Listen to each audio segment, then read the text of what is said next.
ιδιαίτερα για τη χαρά την οποία μου δώσατε σήμερα, να έρθετε εδώ να συναντηθούμε μαζί και να μου πείτε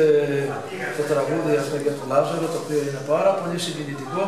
και που το ιδιαίτερα μας θυμίζει την παράδοσή μας και ότι μπαίνουμε σε ένα μεγάλο εορταστικό κύκλο, ο οποίος αυτός ο εορταστικό κύκλος θα μας εισαγάγει στο γεγονός των παθημάτων του Χριστού και της Αναστάσεως. Να έχετε τη χαρά που έχει ο Λάζαρος.